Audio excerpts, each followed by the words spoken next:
Boa noite. Vocês estão me escutando? Boa noite, estou ouvindo. Bom, Jaqueline, tranquilo? Tudo tranquilo. Na última aula você matou, hein?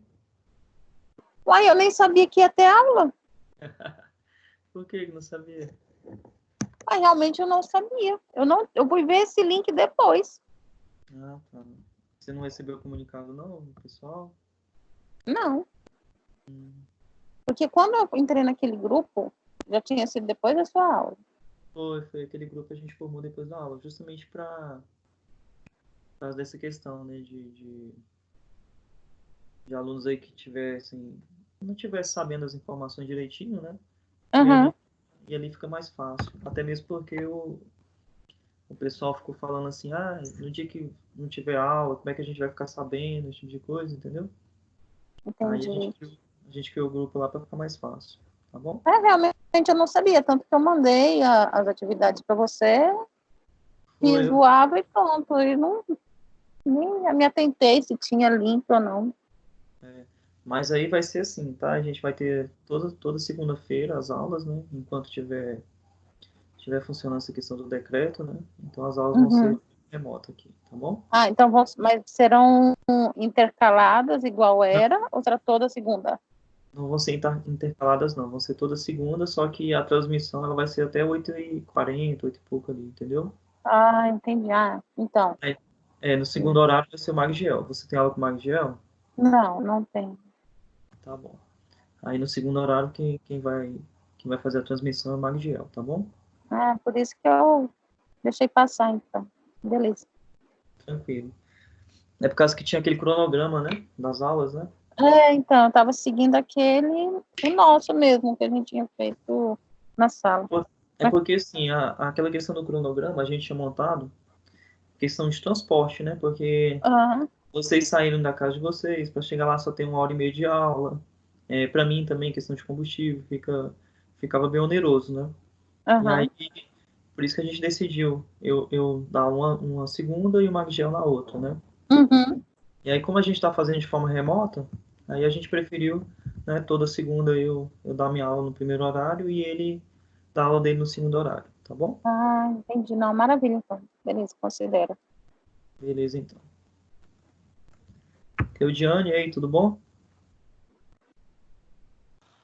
Oi, Eli, tudo bem, você?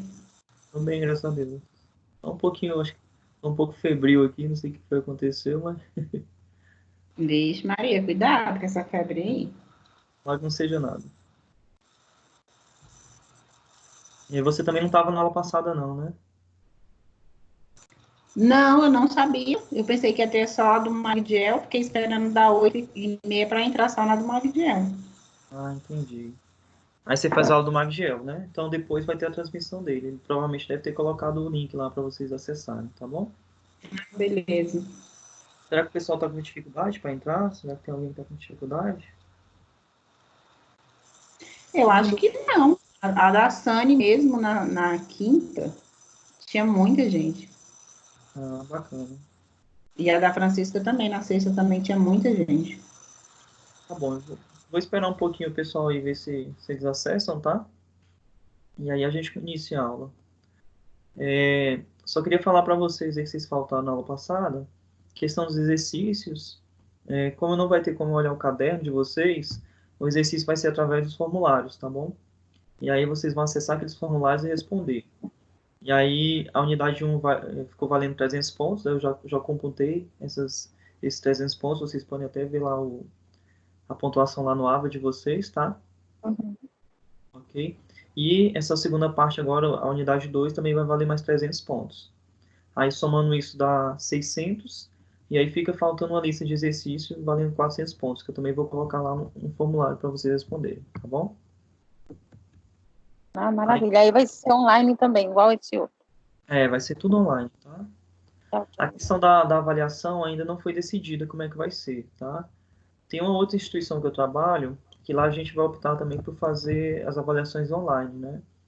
As de vocês aqui a gente não sabe ainda, não foi decidido ainda como é que vai ser. Mas assim que eu tiver alguma informação, aí eu repasso para vocês, tá bom?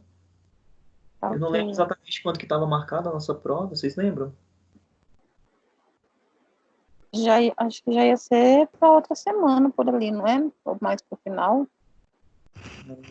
Provavelmente acho que era agora, ou nessa semana agora, ou na próxima, alguma coisa Eu assim. acho que era na próxima. Ô, Hélio, uma dúvida. Fala, Gabriel. Tranquilo, cara? Tranquilo, graças a Deus. Só tô com uma tosse também. Se eu tá febril, eu tô tossindo. Olha que beleza. Tá certo. Deixa eu te falar, tem alguma novidade em relação às nossas mensalidades? Não. Cara, não, a gente não. Essa parte de mensalidade, né? E a gente só trabalha mesmo com a área acadêmica, né, de vocês.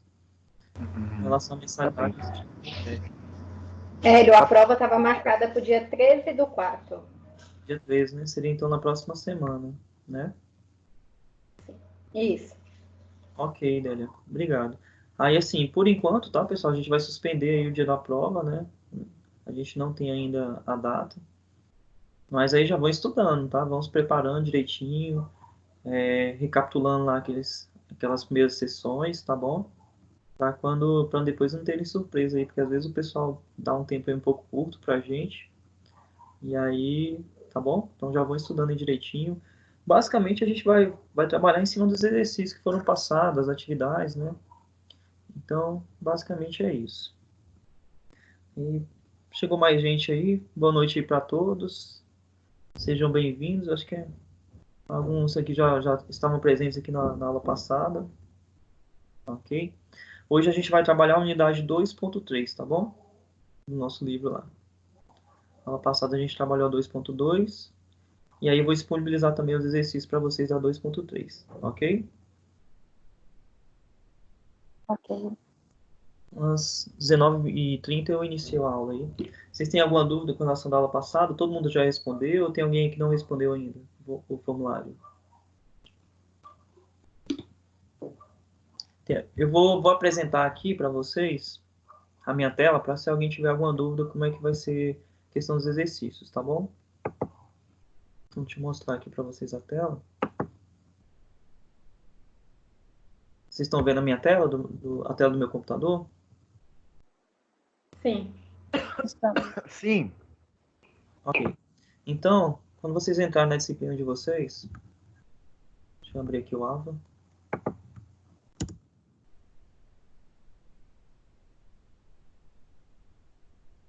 Bem, quando vocês entrarem na disciplina, vai ter lá as unidades, né? Então, a aula passada, a gente falou sobre a unidade 2.2. Aí, os exercícios, eles vão aparecer aqui, ó, na pós-aula, ok? Na pós-aula. Aí vai estar lá o Faça Valer a Pena. Quando você clica aqui no Faça Valer a Pena, vai ter um link que vai abrir o formulário. Aí você clica nesse link, ele vai te redirecionar para um formulário da Microsoft.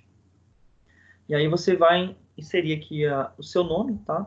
Tinha o pessoal mandando lá no grupo um print da tela que estava fazendo o exercício, tá? Não tem necessidade, porque quando você insere seu nome, tá? Automaticamente eu já sei que foi você que fez. É interessante que você coloque seu nome completo, não coloque apelido, esse tipo de coisa, porque depois, né, não tem como eu descobrir quem é que era o aluno. Então coloca o nome completo, às vezes tem, sei lá, Daniel, aí você tem 2 Daniel aí na turma, e aí não tem como eu saber quem foi que respondeu, tá bom? Então coloca o nome completo de vocês. E aqui é bem simples, é só marcar aqui as questões, né? Ok? E no finalzinho aqui enviar, certo? E aí eu vou colocar esse faça valer a pena no final de todas as unidades. Então, por exemplo, na unidade 2, seção 3, não tem aqui ainda, tá vendo? Aí eu vou colocar aqui nessa pós-aula, depois da aula. Essa semana eu coloco para vocês, né? Para quando for segunda-feira vocês poderem já ter respondido aí, tá bom? Alguma dúvida com relação a isso? Não, tranquilo. Beleza, então.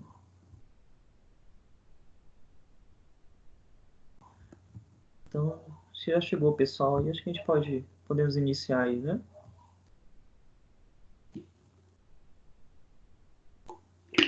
Só queria avisar para vocês, tá, pessoal, que a aula está sendo gravada Eu ainda não disponibilizei a aula passada, mas eu vou disponibilizá-la para vocês. Então, vocês vão ter acesso, ok? Por padrão, a gente vai deixar as câmeras desligadas e os microfones também desligados, tá bom? E aí, se vocês quiserem falar alguma coisa, aí vocês podem me interromper, ligar o microfone aí, pode me interromper e perguntar, tá bom? Ok?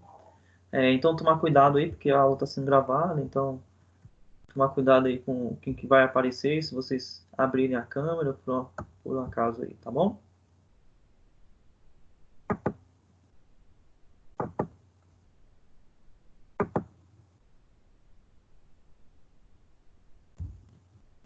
Então, deixa eu apresentar aqui minha tela para vocês.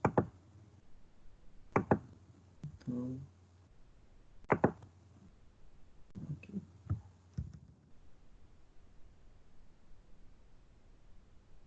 Bem, então a aula de hoje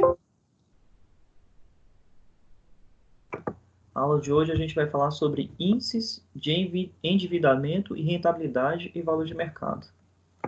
Alguém tem alguma noção do que seria isso? Índice de endividamento, rentabilidade, valor de mercado? E aí, o que vocês acham? O que seria um índice de endividamento para vocês aí? Eu vou escolher alguém para falar aí. Elis, o que você acha aí? Oi, Opa, o Edson tá oi. falando. E aí, Edson, tranquilo? O índice de endividamento deve ser quanto a empresa deve, né? Quanto está em Perfeito. caixa, quanto ela deve, quanto tem de estoque. Isso Sim, tudo tem a ver. basicamente seria isso mesmo, tá? A gente vai entender, né, como é que a gente pode calcular, né, quais são as dívidas da empresa e como são essas dívidas, que a gente pode ter vários tipos de dívidas. A gente vai até ver que tem algumas dívidas que são dívidas boas, parece até um pouco estranho, né, a gente falar isso, dívida boa, mas existem, tá? E vocês vão entender um pouco melhor isso. E rentabilidade, o que seria rentabilidade aí? Quem quer falar aí? Gabriel, fala aí. Rentabilidade é quanto você ganha de lucro, né? Quando você compra um produto por X, você vai botar a sua percentagem em cima. Se a porcentagem for baixa, ele não vai ter uma rentabilidade boa. Agora, se for maior, ele vai ter uma rentabilidade maior. Isso. Então, quando a gente vai ali elaborar um produto, né, vender um produto, prestar um serviço, né, esses produtos eles têm custos e despesas, né? E aí a rentabilidade seria justamente o confronto disso, né? Da gente pegar o que a gente ganhou, né, com aquilo ali, certo? E o quanto que a gente gastou para poder gerar aquela receita ali, ok? E valor de mercado, o que vocês acham que seria aí o valor de mercado?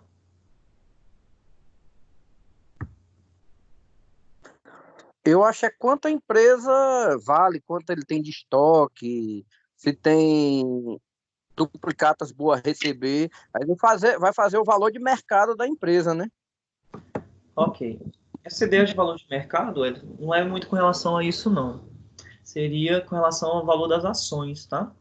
Ou seja, o que a empresa vale no mercado. Quando a gente fala mercado, tá? A gente está falando de mercado de ações, tá bom? Então, isso aí seria uma ideia de valor de mercado para a gente, seria a ideia de no mercado de ações. Diga, Jaqueline, quer falar?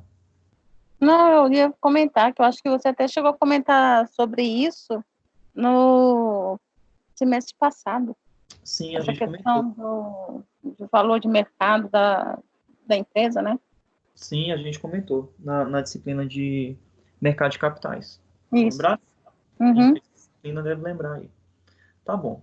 Então a gente viu aí, né, o que a gente vai estudar hoje, ok? E vamos avançar aqui.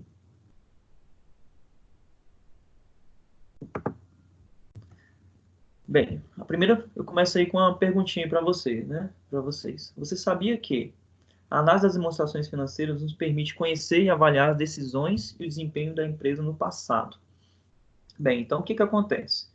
Quando a gente vai analisar as demonstrações financeiras, o balanço patrimonial, a DRE, né, isso permite, né, a gente avaliar o desempenho da empresa no passado, tá? Mas não é só por isso, né? O que a gente também quer? Isso ele possibilita a gente a captar, né, quais seriam as tendências para o futuro da empresa, ok?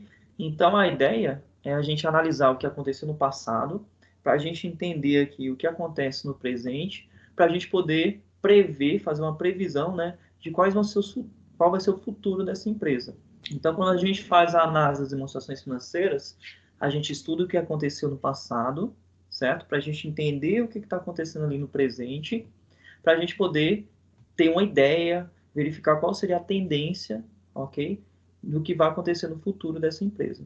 É bem simples da gente imaginar isso da seguinte forma.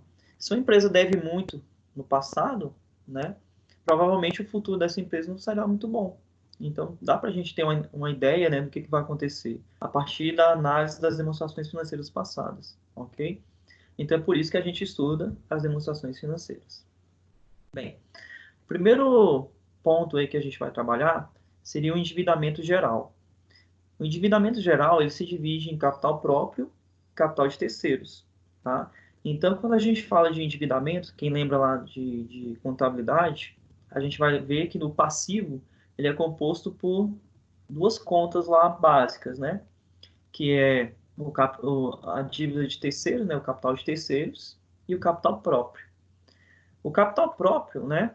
É aquele recurso que os sócios fizeram ali o investimento, né? Então, são os acionistas. Então, quando eu vou lá e abro uma empresa, né? E eu invisto naquela empresa, eu coloco meu dinheiro naquela empresa, isso a gente chama de capital próprio.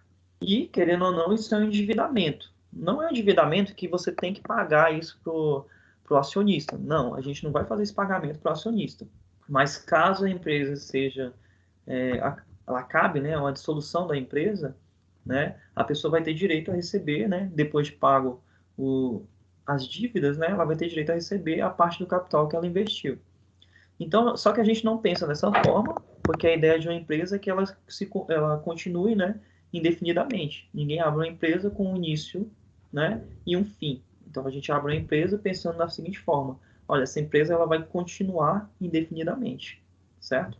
E o capital de terceiros, né, são aquelas dívidas, de forma geral, com instituições financeiras, fornecedores, credores em geral.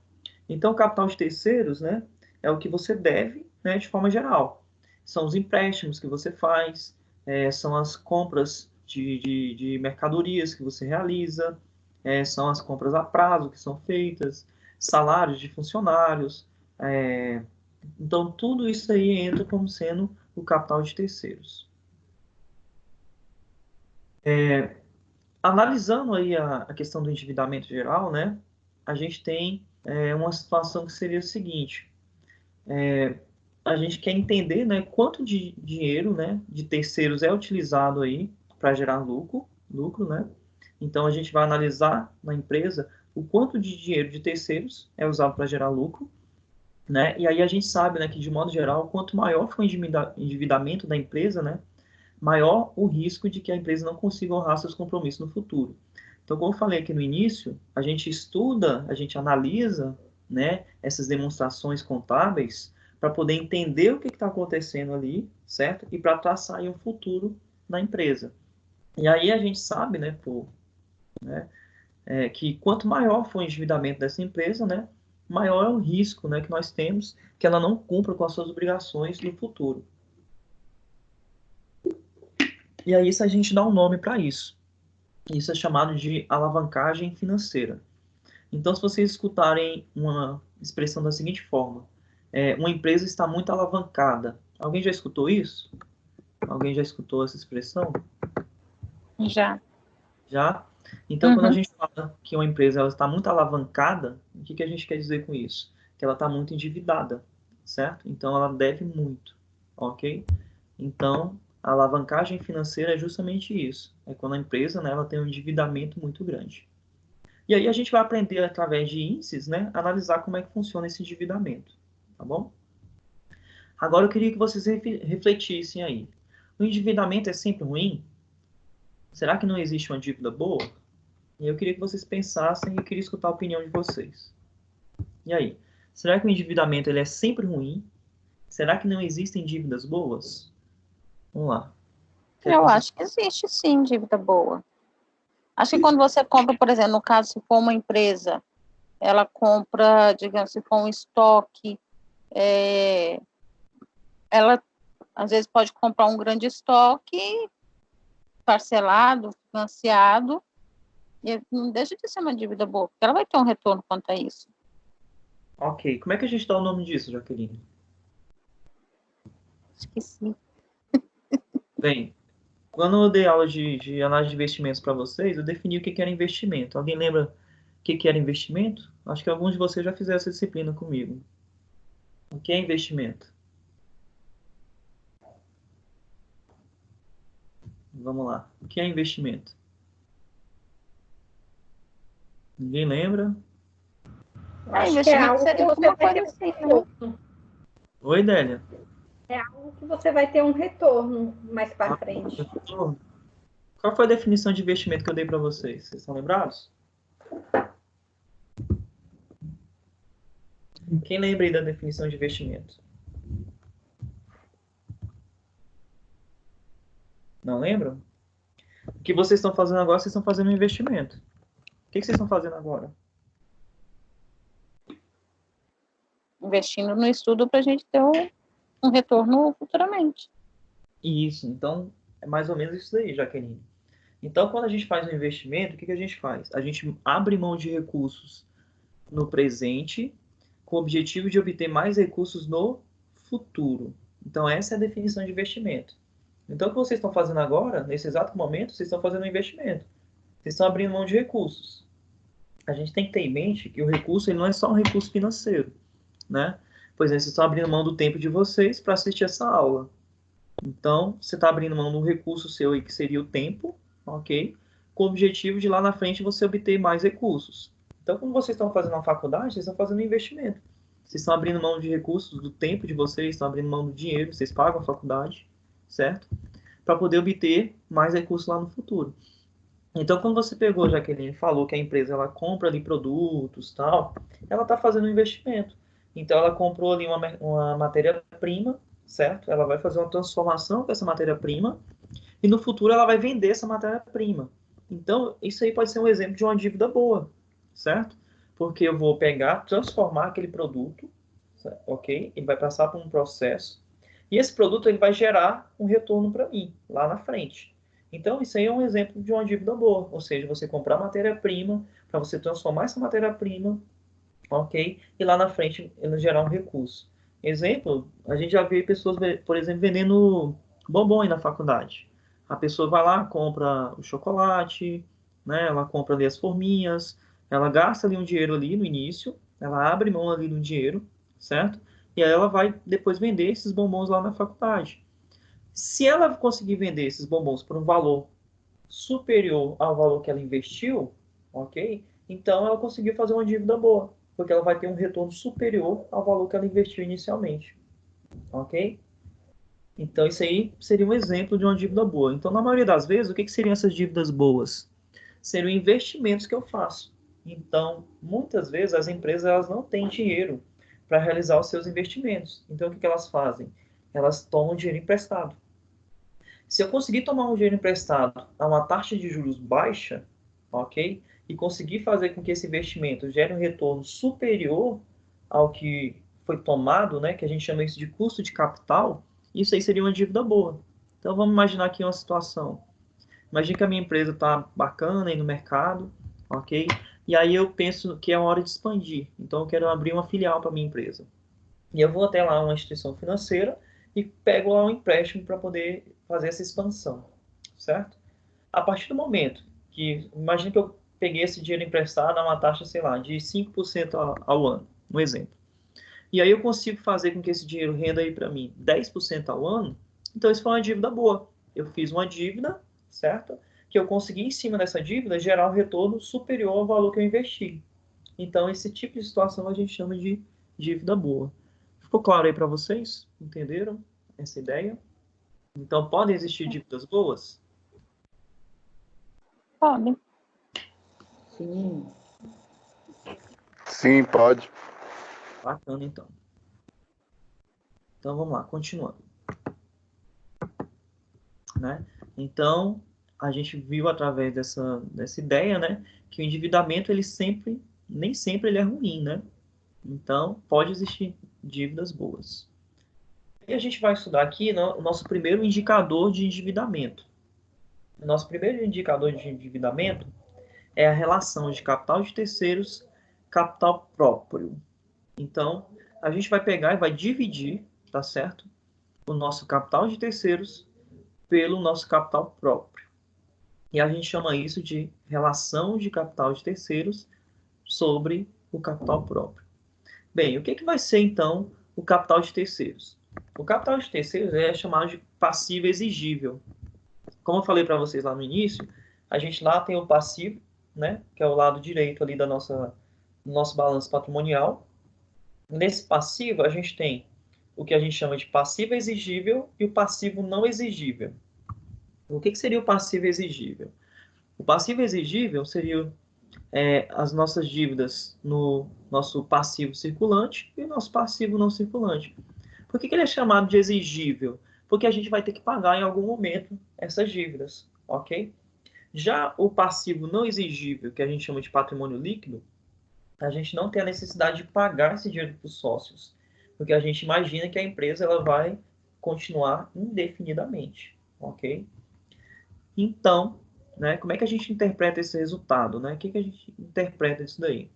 A gente interpreta da seguinte forma, que de cada R$1 de capital de terceiros, ou seja, quanto que eu devo, é minha dívida, quanto a empresa tem de capital próprio, né, ou seja, dinheiro dos sócios.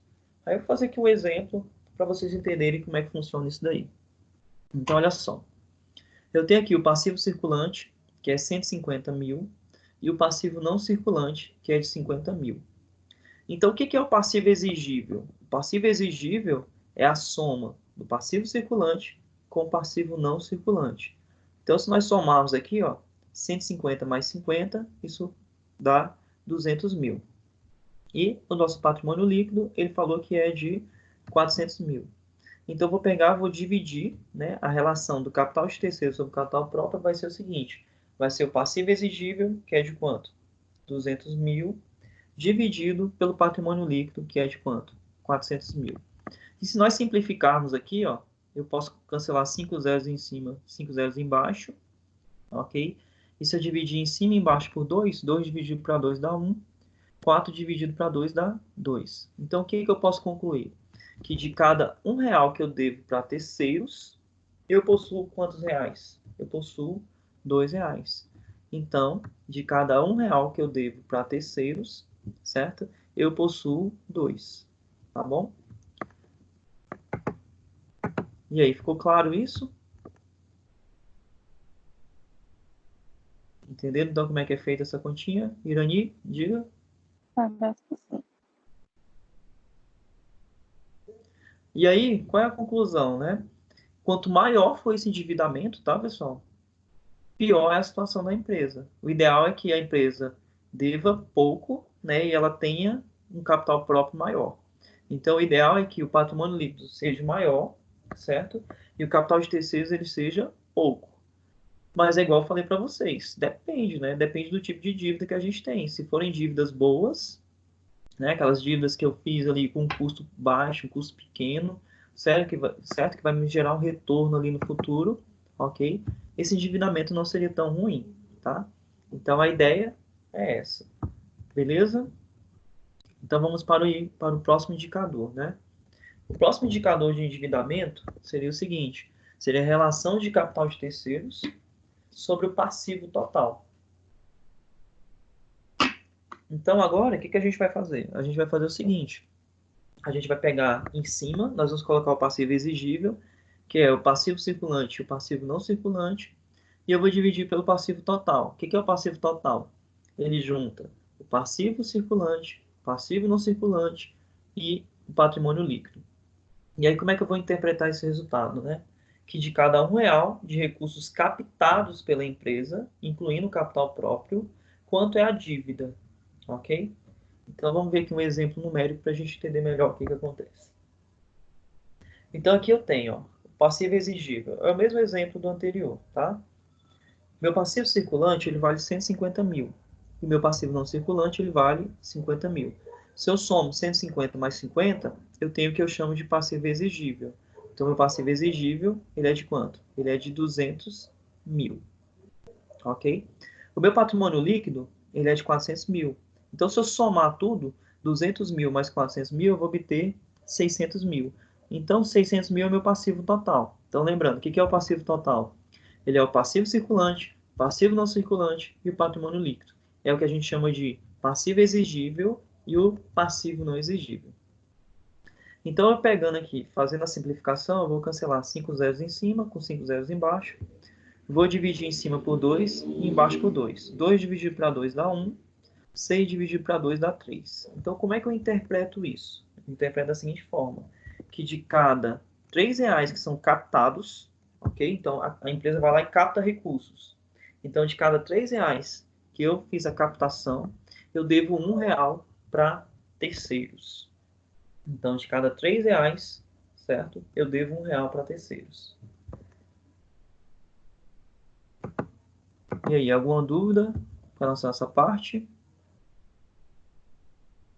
Tranquilo, professor, tá tranquilo. Bacana, então. Hélio, eu só tenho uma dúvida. Na prova, possível Certo. prova, além dos cálculos, nós vamos ter que colocar essa análise também? Ou só o cálculo vai ser... Gabriel, boa pergunta. Pessoal, essa análise ela é fundamental, tá bom? Talvez vocês tenham um pouquinho de dificuldade para poder fazer essa análise, mas eu vou tentar melhorar isso aqui para vocês. Olha só. Imagina que eu não soubesse o que isso significa. Imagina que eu estou lá fazendo uma prova e eu fui lá, fiz o cálculo, e lá na prova pedia para falar o seguinte: faça o cálculo, né? E coloque a sua conclusão. O que você conclui a partir disso? Quando a gente faz essa conclusão, Gabriel, a gente faz o seguinte, ó. O que é o passivo total? Vamos pensar. O que é o passivo total? Me diz aí, o que você acha que é o passivo total? Vai lá. O É que é o passivo tudo, total? é tudo aquilo que a gente tá daquele lado passivo lá, que são Sim. os gastos, né? Vamos supor assim. Você concorda comigo que é a origem dos recursos? Sim, a origem dos recursos. E o que é a origem dos recursos? Os recursos eles podem ser originados de duas formas. Quais são as duas formas que o recurso pode se originar? Capital próprio e capital de quê? Capital próprio e capital de quê? Deixa eu ver. Terceiros. Capital de terceiros, perfeito. Então, os recursos eles podem ser originados de duas formas: capital próprio e capital de terceiros. Então, se eu olhar aqui embaixo, o que é que está aqui embaixo? É tudo que eu captei. Aqui embaixo, esses 600 mil, o que é esses 600 mil? É tudo que foi o quê? É tudo que foi captado pela empresa. Então, é juntando o que eu captei dos sócios e juntando o que eu captei de onde? De terceiros. Tudo bem? Então, aquela parte ali de baixo, você entende que ali é tudo que foi captado? Sim, sim. Ok. Agora, vamos analisar a parte de cima. O que está em cima? Não é o passivo exigível? O que é o passivo exigível? É o que eu devo para quem? Para terceiros? Para terceiros. Perfeito. Agora, vamos analisar. De tudo que foi captado, quanto que foi captado?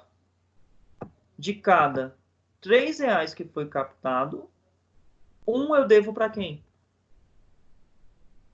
Terceiros. Terceiros. Pronto. Você viu? Como foi que nós analisamos isso daí? A gente analisou isso daí simplesmente olhando para a expressão. A gente viu o que, que vinha aqui embaixo, a gente viu o que, que vinha lá em cima, a gente entendeu o que, que era o passivo total, a gente entendeu o que, que era o passivo exigível. Então, se eu pegar e dividir isso por isso, eu consigo interpretar o que, que isso significa. Então, não precisa ficar assim, desesperado. Será que eu tenho que pegar e dizer? Bem, mas na maioria das vezes a gente sim tem que interpretar isso. Não basta simplesmente a gente fazer o cálculo, a gente tem que interpretar o que, que isso significa. Tá bom? Mas você viu que não é tão difícil a gente fazer essa interpretação? Basta a gente olhar o que, que acontece através da expressão, tá certo? Tá bom, valeu. Obrigado pela explicação. Ok. Mais alguém tem alguma dúvida? Podemos prosseguir?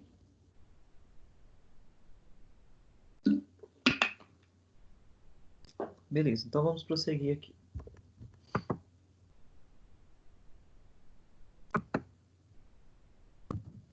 Bem,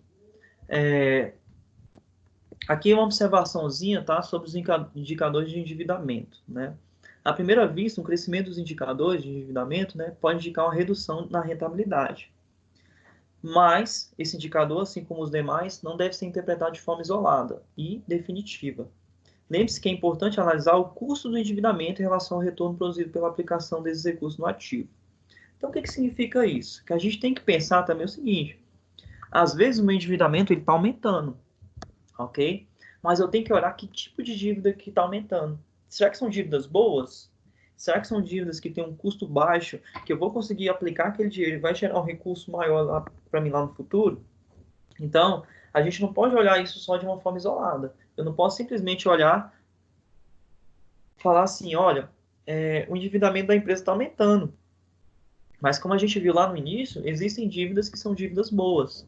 Então, eu não posso simplesmente analisar isso de forma isolada. Eu tenho que pensar, será que, né, como é que é formado, né, o capital dessa empresa? Será que tem dívidas boas aí? Será que não tem dívidas boas? Será que só está aumentando, né, esse endividamento e são dívidas aí que são dívidas ruins? Ok? E aí a gente vai entender, tá, como é que funciona a estrutura do financiamento da empresa. E aí, a partir da estrutura do financiamento da empresa, a gente vai ver se a gente tem, que a gente chama de dívidas onerosas e dívidas não onerosas. O que seriam dívidas onerosas? Aquelas dívidas onerosas seriam dívidas que têm encargo financeiro, juros, por exemplo. E as dívidas não onerosas, ok? Seriam dívidas que não têm encargo financeiro. Alguém conseguiria me dar um exemplo aí de uma dívida onerosa e uma dívida não onerosa? Vamos lá. E aí, vou chamar aqui alguém. Célia, diz aí pra gente um exemplo de dívida onerosa. Talvez a compra de computadores fique ultrapassados, não? Vamos lá. Você fez a compra de computadores. Ultrapassados de computadores ficaram ultrapassados, ficaram onerosos, eles não servem mais para nada, né?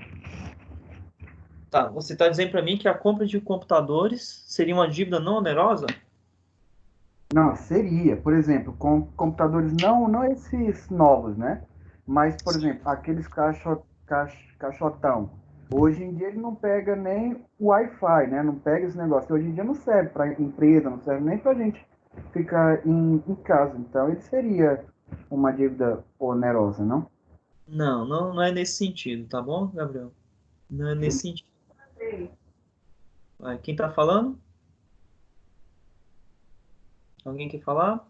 Simone, participa aí. Oi, professor. Fala, Wesley. Oi. Dívida onerosa é o total de gasto por algum tipo de encargo financeiro, taxa, juros, que geram despesa para a empresa, né, não? Então me dá um exemplo de uma dívida onerosa. Ah, o cara compra um boleto, vai pagar um boleto num dia. Aí ele atrasa, no final das contas, vai ser mais dívida para ele. Se ele, tipo, atrasar 15 dias.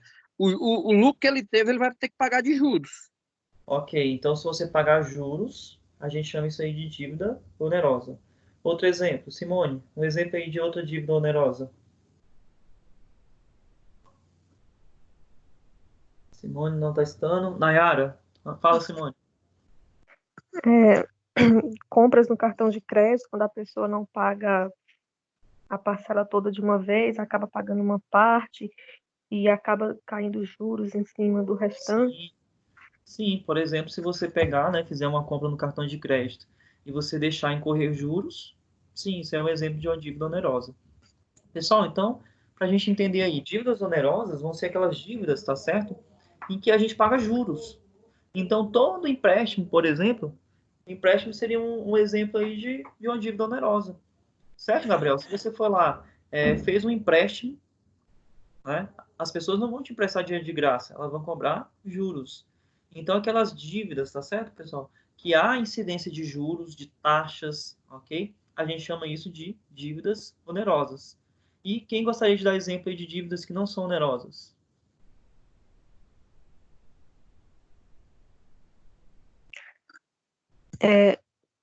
Por exemplo, a compra de uma geladeira, de um modelo assim mais novo no mercado, só que tem um alto valor, aí se divide em algumas parcelas, mesmo que, por exemplo, se divide em 10 parcelas, mas no final é algo que vai durar por bastante tempo, né? Vários anos. Então, pode ser considerada assim, como onerosa?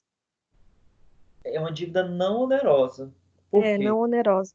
Porque a gente não. Imagina que você tem ali uma empresa e você vai adquirir móveis e utensílios para essa empresa. Então, você vai adquirir, por exemplo, uma geladeira, ok?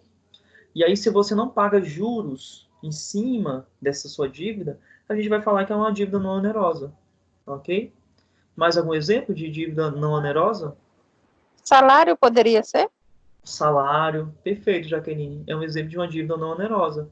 Então, se você for pagando ali os salários dos seus funcionários, Fornecedores também, ok, você professor. não paga juros, só se você atrasar o pagamento dos funcionários. Aí, teoricamente, você teria que pagar juros, né, em cima desse atraso. Diga, Wellington. Fornecedores, Fornecedores, perfeito. Então, fornecedores seria um exemplo aí de uma dívida não onerosa, tá bom? salários, Oi? salários. Salário, acho que a gente tinha falado aí pra gente salários. Então, pessoal, a gente pode dividir, então, né, o financiamento da empresa, ou seja, o capital de terceiros, a gente pode dividir em duas partes. Uma que a gente chama de passivos onerosos, ok? E os passivos não onerosos. Os passivos onerosos, né, seriam aqueles passivos que vai ter encargo financeiro, né, vai ter juros, vai ter incidência de juros. E os passivos não onerosos seria que a gente chama de dívida boa, são aquelas dívidas que você faz, que você vai pagando com o passar do tempo, ok? Você não é obrigado a pagar isso de forma, vamos dizer assim, à vista, né? Mas não vai ter encargos, não vai ter juros em cima dela. Quer falar, Wellington? Não, sou eu. Só, Não, então, só Gabriel. para a Fala, Gabriel. gente resumir. A dívida não onerosa é aquela que não gera juros. E a dívida onerosa. Que não tem incidência de juros em encargos. Ah, tá. A palavra oneroso significa que pagamento, tá? É algo que custa alguma coisa. Quando você fala que algo é oneroso, você está dizendo que ele custa algum dinheiro para você, ok? Tá. Então, Beleza, valeu. algo que é oneroso é porque você vai pagar encargos, vai pagar juros em cima dessa dívida, tá bom? E o que é Beleza. oneroso é porque não existe a incidência de juros, de encargos financeiros em cima dessa dívida. Então, o exemplo lá do Hélito, fornecedor. O Hélito trabalha com óleo, não é isso? Então, imagina que ele vai lá e faz uma compra de filtros, né, para automóveis. E aí, ele faz essa compra, ele vai dever, né, esses fornecedores. Só que os fornecedores não vão cobrar juros em cima dessa dívida, ok? Não vai ter encargos financeiros em cima dessa dívida. Então, essa dívida é um exemplo de uma dívida não onerosa, uma dívida boa, ok? Agora, imagina que o Wellington vai lá no banco, certo? E pede dinheiro emprestado para poder comprar esses mesmos filtros. No momento que ele pede esse dinheiro emprestado para comprar esses filtros, o que vai acontecer? Ele vai ter que pagar juros. E aí, isso a gente chama de dívida onerosa, porque ele vai ter encargos financeiros, vai ter juros para poder pagar esse financiamento que ele tomou lá no banco. Entendido, então? Fechou, galera? Beleza. Bacana, então. Bem, então a gente precisa entender essa estrutura do financiamento da empresa, porque a gente pode ter, né, uma dívida boa ou uma dívida, né, que não seria tão boa assim, que seria essa dívida onerosa. E aqui eu vou pegar aqui, né, peguei a parte aí de um balanço patrimonial para mostrar para vocês essa ideia, né? Então aqui nós temos aqui, ó, passivo circulante. Todo mundo lembra o que é o passivo circulante? Quem gostaria de falar o que é o passivo circulante? Vamos relembrar um pouquinho. O que é o passivo circulante?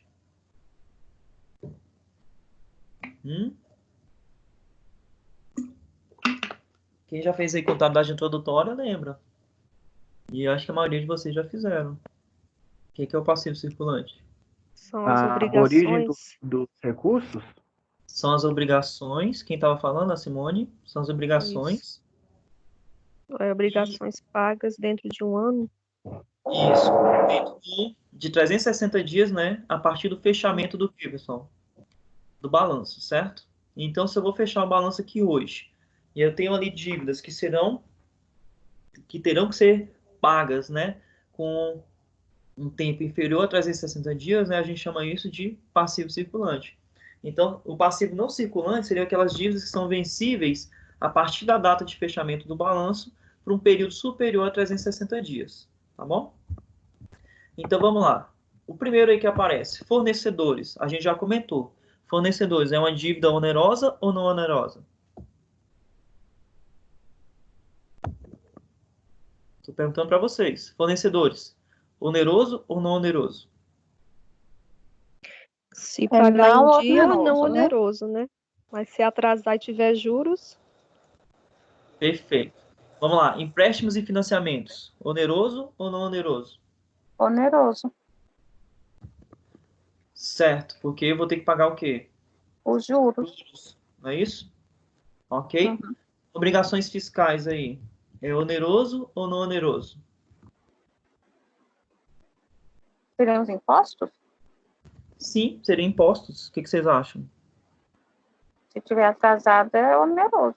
É, mas a gente vai supor que a gente vai pagar em dias. Tudo aqui a gente vai supor que a gente vai pagar em dias. Porque Então, é não oneroso. porque o sorriso, Jaqueline.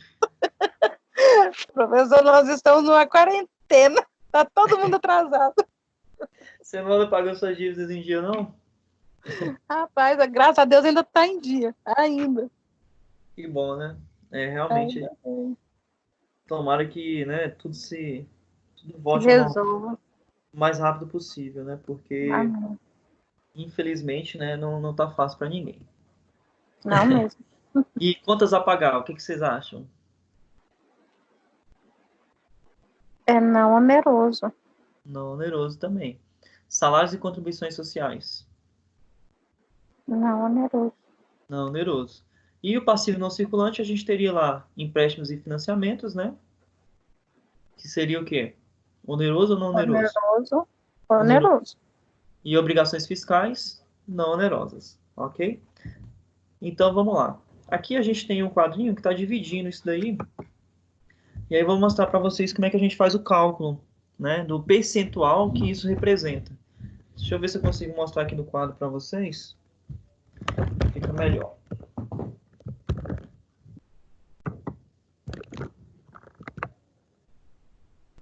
Vocês estão vendo aí o quadro?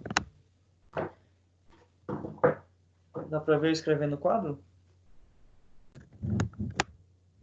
Sim, tá dando para ver o quadro. Ok.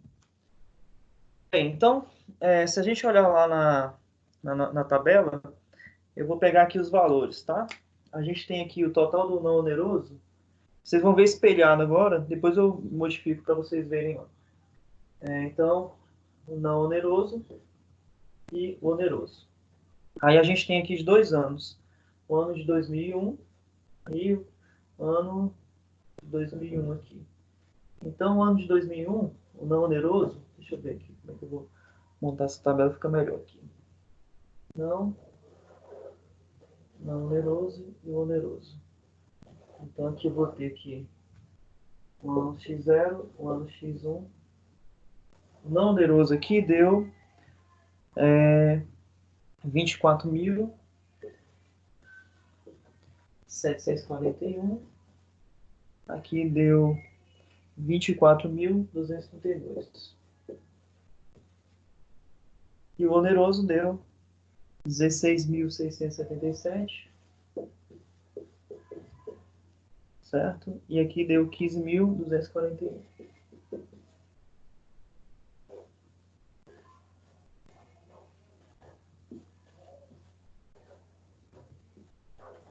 Ok. Deixa eu tirar aqui da tela para vocês enxergarem, então.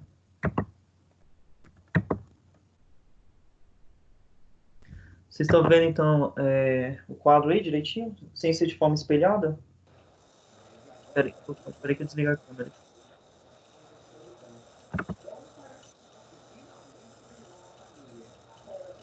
Estão vendo aí? Sim, dá para ver. Dá para ver, sim. Então, beleza. Tá, Então, tá Sim, dá bem. para ver. beleza. O que acontece? A gente está querendo analisar a estrutura do capital. O que é a estrutura do capital? É eu dizer para vocês quanto por cento que é oneroso e quanto por cento que é não oneroso aí. Tá certo? Então, o que a gente precisa fazer? A gente precisa primeiro somar o total. Então, qual é o total do capital? Então, a gente vai fazer isso aqui por ano zero. Então, a gente vai fazer o seguinte, ó. Eu peguei lá o que era não oneroso, certo? Deu no ano zero 24.741. Então, a gente vai somar 24.741, enter. Vamos somar com 16.677. 16.677.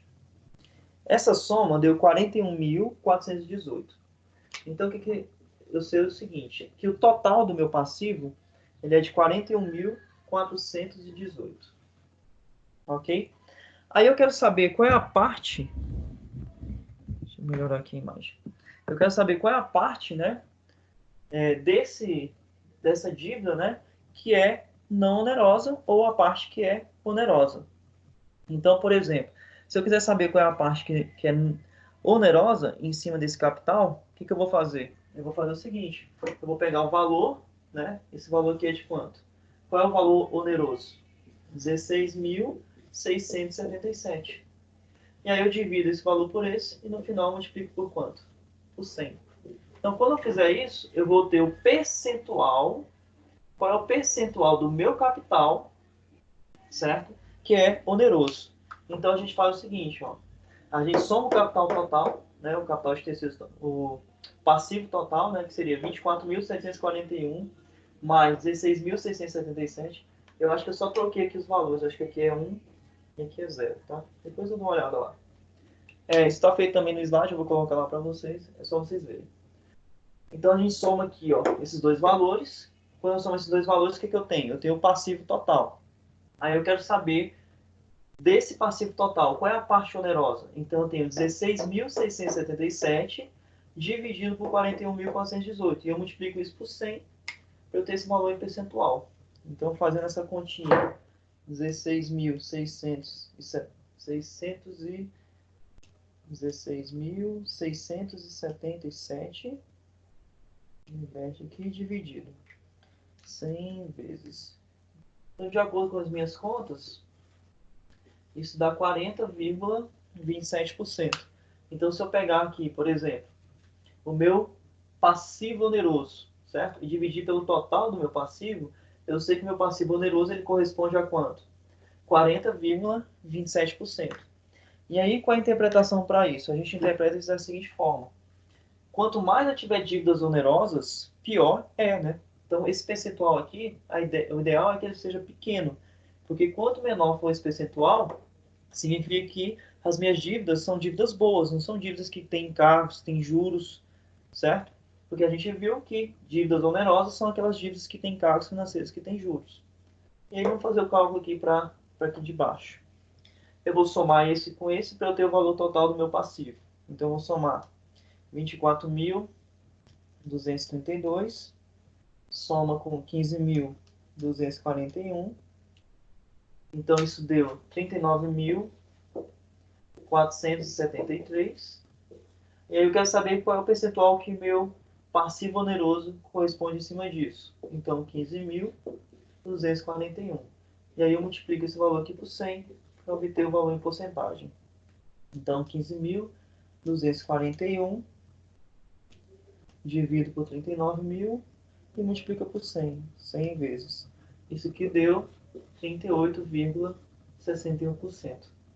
Então, se nós olharmos esse exemplo aqui, o que está acontecendo nesse exemplo? Do ano 0 para o ano 1, o endividamento da empresa ele aumentou, né? O passivo oneroso da empresa aumentou. Então, no ano 0, o passivo oneroso correspondia a 38,61% do meu passivo total.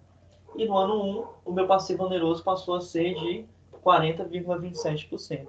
Ou seja, houve um aumento nas dívidas onerosas aí dessa empresa. Ok? Pessoal, alguma dúvida com relação a esse cálculo? Como é que faz esse cálculo? Não, tranquilo, professor. Beleza. Não, parece que tá tranquilo. Ok, então. Podemos continuar? Então, vamos lá. Deixa eu voltar aqui. Deixa eu voltar a apresentar a tela aqui.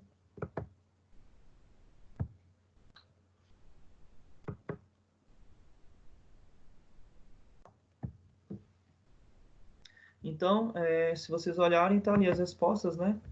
38,61%, ok? E 40,27% foi o valor que foi encontrado aí, ok? Então, basta eu somar o total do meu passivo, né? E dividir pelo valor do passivo oneroso, que eu vou obter o percentual que ele representa com relação ao total. Bem, agora eu queria que vocês fizessem esse exemplo aí, ó. Vocês tentassem fazer. 2 minutinhos aí para vocês fazerem. Eu estou dando aqui para vocês o passivo circulante e o passivo não circulante. Aqui já tem o total, vocês estão vendo? Já tem o total?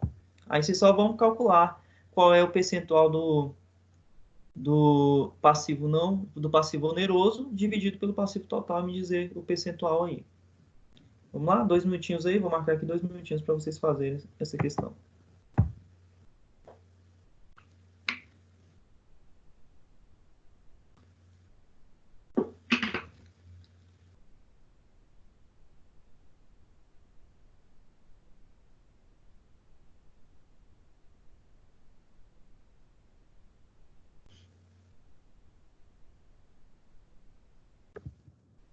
E alguém já fez aí o primeiro?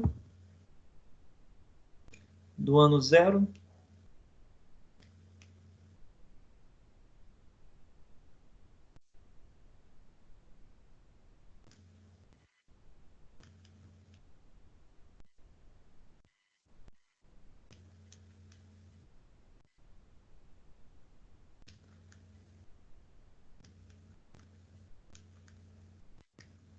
E alguém fez?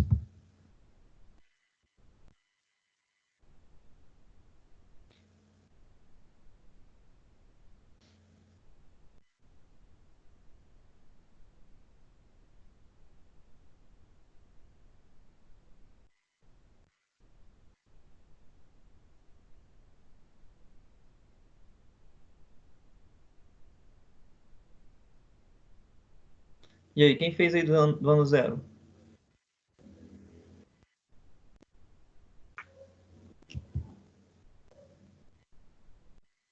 Ninguém?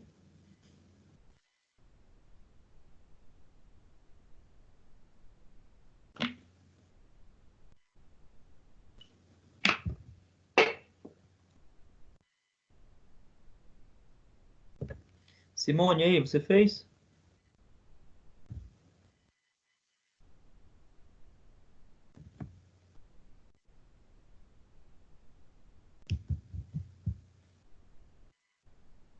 Simone?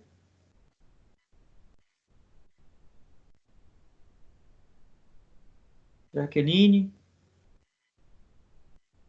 Gabriel? Não, professor, eu estou passando um lápis aqui, na verdade.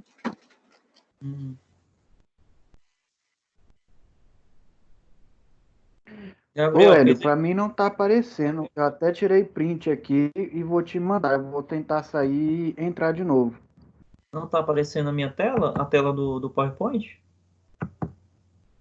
Pra mim E, não. Eu vou tentar sair aqui e vou entrar. Calma aí. tá. Pro restante do pessoal, tá aparecendo a tela do PowerPoint ou não? Está. Ah, bacana. Tá, professor. Vamos fazer junto, então? Vamos lá? Vamos fazer junto aí do ano 1. Vamos lá.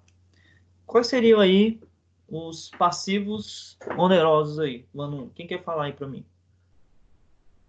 Olha lá, o passivo oneroso do ano 1, quem seria?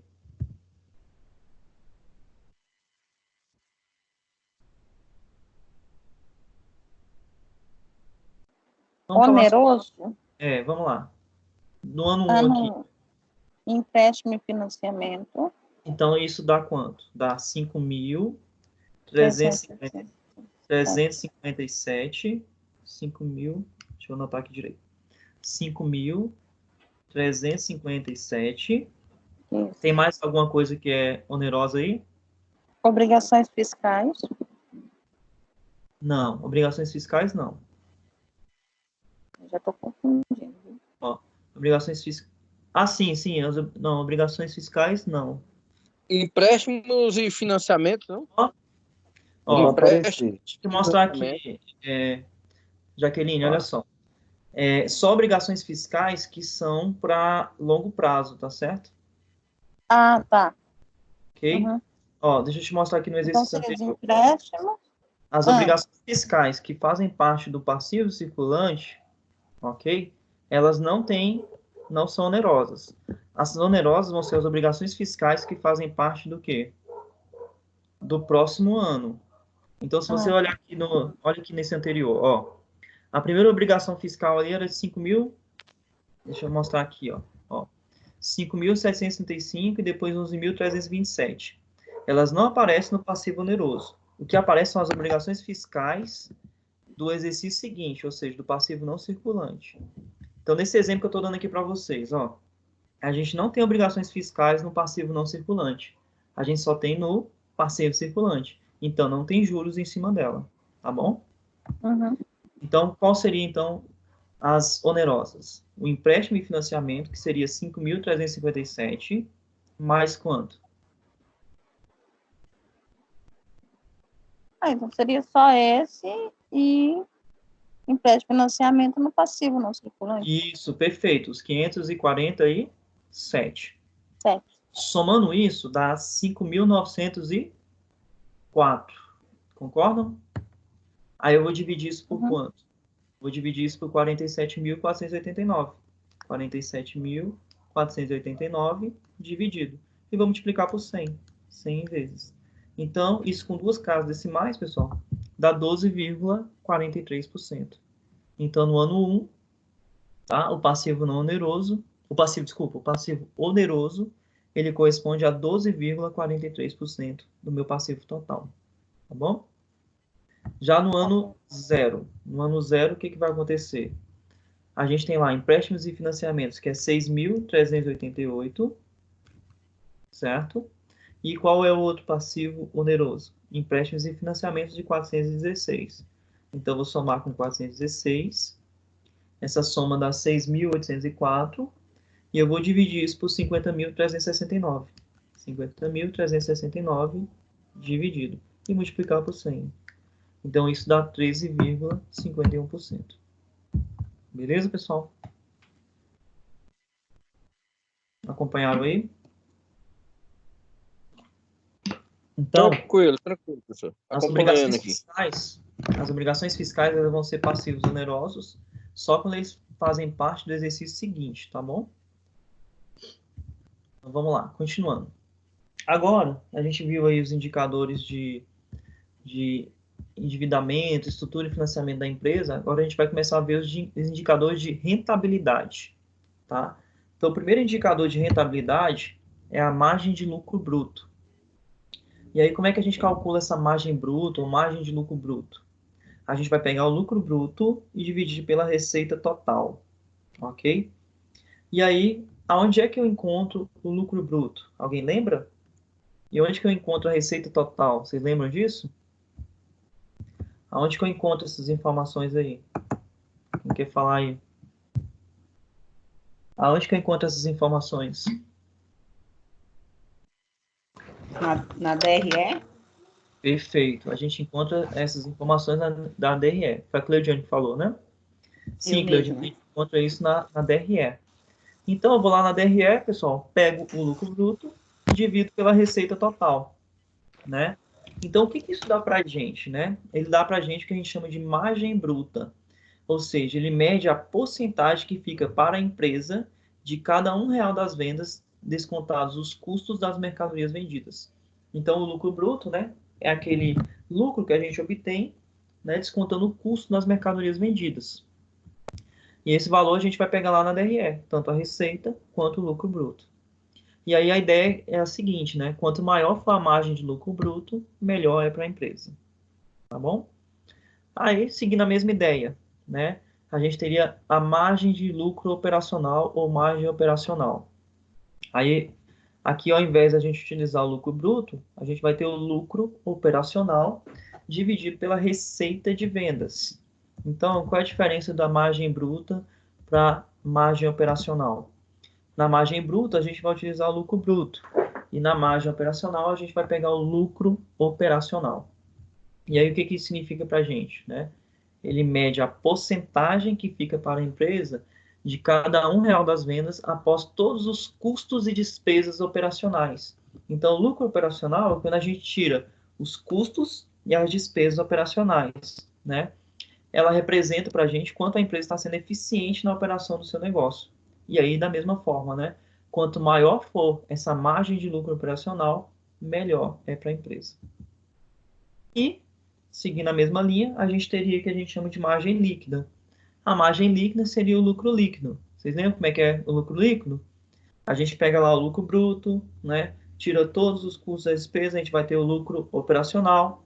E depois que a gente tira todas as despesas e os impostos, a gente tem o que a gente chama de lucro líquido.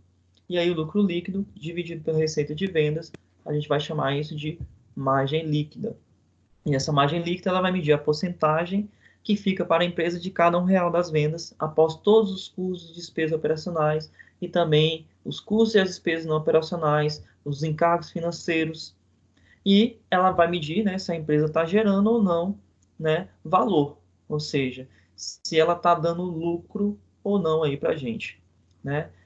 Por exemplo, quanto maior, né, for essa margem de lucro líquido, melhor é para a empresa. E a gente vai dizer, né, que essa margem líquida, ela vai dizer para a gente o sucesso que a empresa está tendo, se ela está tendo um grande sucesso ou se ela está tendo pouco sucesso. Se nós pegarmos aqui um exemplo, imagina que o lucro líquido é de, sei lá, de R$ 50 e a receita de vendas é de R$ 100. Essa empresa está dando um lucro de 50%, ou seja, a cada R$ 1 que eu vendo, eu estou tendo um lucro de 50 centavos, ok? Então seria algo muito bom, tá bom? Então quanto maior for essa margem líquida, melhor aí é o desempenho da empresa. O próximo indicador aí de rentabilidade que a gente tem é o que a gente chama de ROA ou ROI, né? Que a gente costuma chamar de ROI, que seria o retorno sobre o investimento. E como é que seria esse retorno sobre o investimento? Ele seria definido da seguinte forma. A gente vai pegar o lucro líquido. Lembrando, o que é o lucro líquido? O lucro líquido, né, é aquele lucro que a gente tirou todos os custos e as despesas, operacionais ou não, e os impostos. Então, quando eu pego aquele lucro e divido pelo ativo total, e aí se a gente imaginar o que é o ativo para a empresa? O ativo é tudo que foi investido, né? Se a gente olhar aqui do lado direito, a gente tem o passivo, que é a origem dos recursos, e do lado direito a gente tem o ativo. O ativo é a aplicação dos recursos. Então, quando eu pego ali o ativo total, eu tenho tudo que foi investido. Lá vai ter meu caixa, vai ter banco, vai ter meu estoque, vai ter meus móveis, vai ter móveis e utensílios, meus imóveis, minhas marcas, minhas patentes, ok? Então, tudo que foi investido está onde? Está no ativo total. Então, eu vou ter o ativo total é o valor total do meu investimento e o lucro líquido é quanto que eu ganhei em cima desse investimento, né? E aí, como é que eu interpreto isso? Quanto maior for o retorno sobre o investimento, melhor é o desempenho da minha empresa, certo? Interessante aqui a gente observar o seguinte, muitas vezes a gente não analisa isso de uma forma separada, porque tem empresas que vão dar um retorno maior e um retorno menor, dependendo do ramo de atividade que você trabalha. Então, seria interessante não comparar somente a empresa com ela mesma durante os anos, né? Aquela análise que a gente vê horizontal. Seria interessante também a gente comparar a empresa com outras empresas do setor, porque aí eu vou verificar, né, qual é o desempenho dela comparado com outras empresas, ok? O próximo indicador aí de rentabilidade seria o retorno sobre o capital próprio. O próprio nome diz, né, retorno sobre o capital próprio. O que é o capital próprio? É o lucro líquido, certo? Que é meu retorno, dividido pelo capital próprio, que é meu patrimônio líquido. Então, aqui da mesma forma, né, quanto maior for esse retorno, melhor, né, é o investimento que você está fazendo, né? Significa que o investimento que o meu acionista está tendo ali nessa empresa é um investimento bacana, tá? E o último indicador é como você medir o valor de mercado da sua empresa, né? Como é que eu meço o valor de mercado da empresa? A gente mede o valor de mercado da empresa através do índice preço-lucro, ou P/L. né? Que é o preço de mercado por ação ordinária dividido pelo lucro por ação. Então, como é que funciona isso? O valor de mercado, né, que quando a gente falou lá no início, que a gente ia também ver como é que a gente media o valor de mercado da empresa, né? Um dos indicadores mais utilizados aí para medir o valor de mercado da empresa é esse indicador P/L. O que seria o preço de mercado por ação ordinária? Seria o preço que a ação vale na bolsa de valores, certo? Então você vai colocar lá quanto que a sua ação vale na bolsa de valores, certo? E vai dividir pelo lucro por ação. É interessante aqui a gente observar que esse lucro por ação, ele não é os dividendos, tá certo? Ele não é o dividendo. Ele é o lucro líquido. Como é que a gente obtém o lucro por ação? A gente pega o lucro líquido e divide pela quantidade de ações que a empresa tem. Então, imagina o seguinte, que uma empresa teve um lucro líquido de 100 mil reais, ok? E ela tem 100 ações. Aí eu vou pegar o lucro, né, líquido, que é 100 mil, e vou dividir por 100. Então, o que eu obtenho? Um lucro de R$ 1.000 por ação. Mas esse lucro, ele não quer dizer que ele vai ser distribuído totalmente para os acionistas, tá? Então, porque a gente vai pegar simplesmente o lucro que é distribuído para os acionistas são os dividendos, tá? Então, aqui a gente está comparando quanto que vale a minha ação no mercado pelo lucro que ela está dando, tá? E aí, o que esse índice vai medir? Ele vai medir o retorno sobre o investimento do acionista. Quanto que o acionista vai ganhar, né, de retorno para cada ação que ele tem ali, tá bom? E, é claro, né, quanto maior for esse retorno, né, melhor, né, vai ser o investimento do acionista. Aqui eu coloquei um exemplo para vocês fazerem sobre esses indicadores.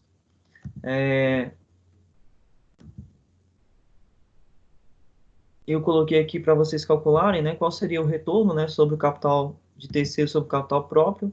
Foi um exemplozinho que ele fez lá. Aí vamos acompanhar aqui para a gente ver, né? O primeiro índice de endividamento era o capital de terceiros, né, sobre o capital próprio. Então, se nós olharmos aqui o capital de terceiros, né, seria o quê? Seria a soma do passivo circulante mais o passivo não circulante. Então, se nós somarmos aqui, ó, 25.290, certo? Mais o passivo não circulante, que é 4.556. Desculpa, a gente está fazendo qual? É da margem bruta? Como é que é?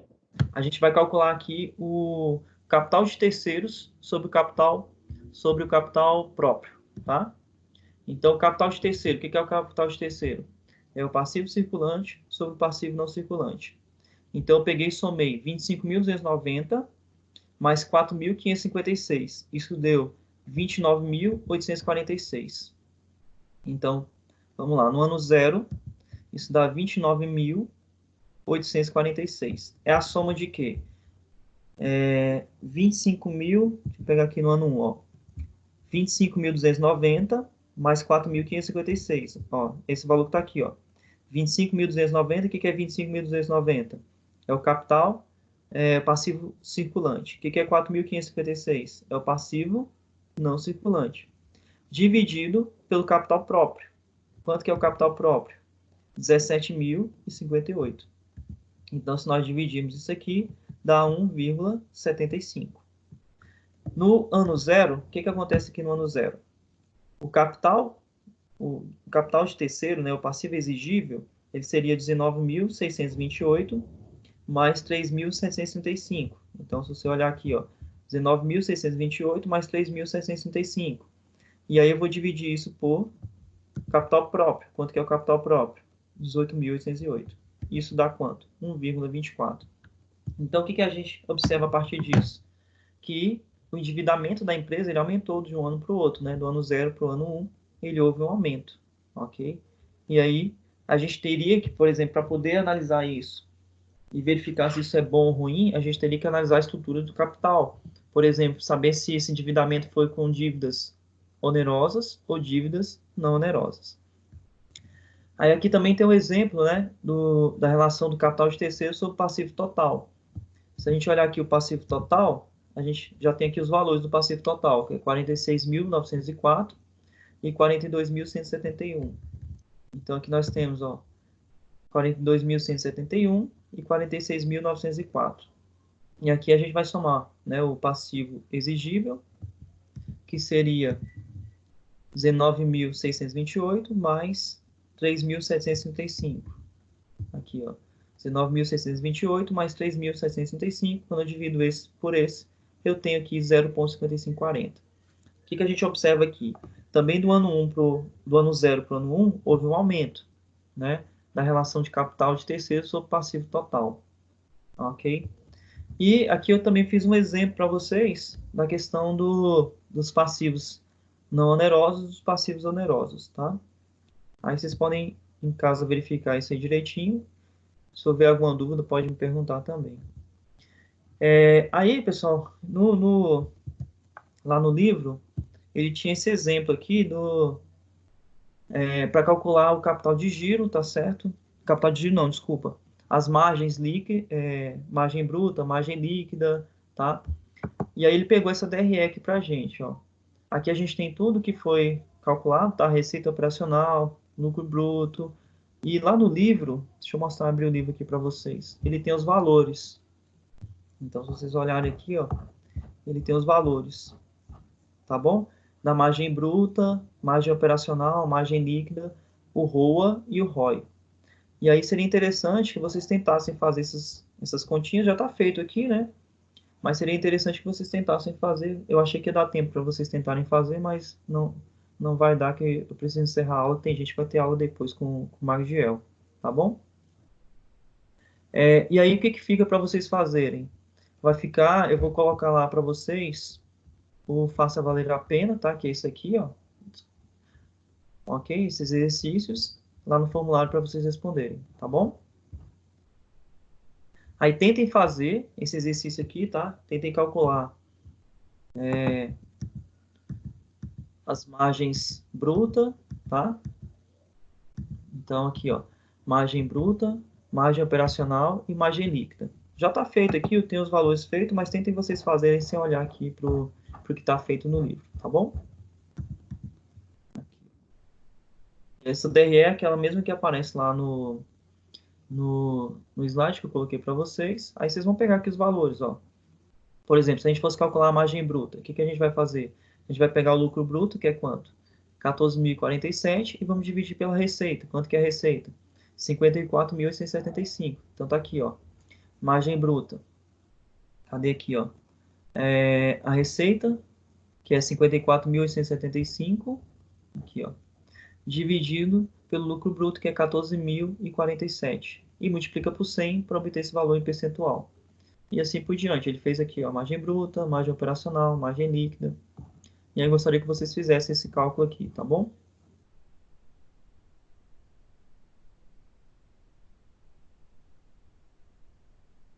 E aí, pessoal, tranquilo? Deu para entender aí mais ou menos? Deu, professor, tranquilo.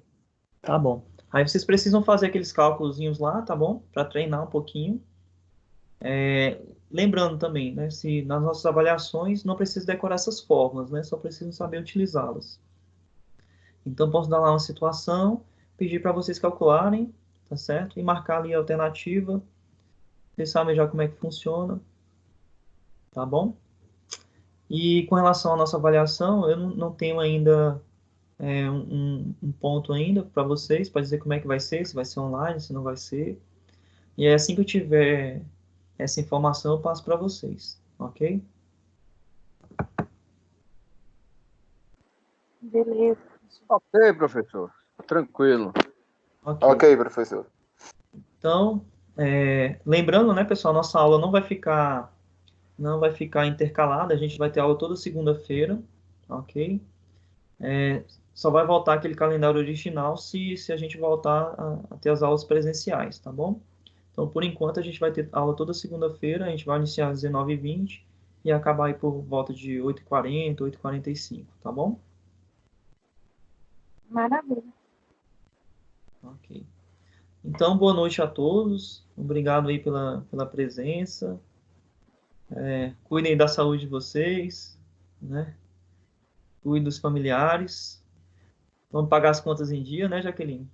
É, a gente tá tentando, pessoal. Por enquanto, né? Ainda estamos conseguindo, mas vai dar tudo certo. Vai, com fé em Deus vai dar tudo certo. Então tá bom, pessoal. Boa noite aí para todos. Alguém tem alguma dúvida? Boa noite. Boa noite. Nada de dúvida. Melhoras, hein, professor? Cuida dessa febre aí. Valeu, obrigado. Melhoras aí. Tchau.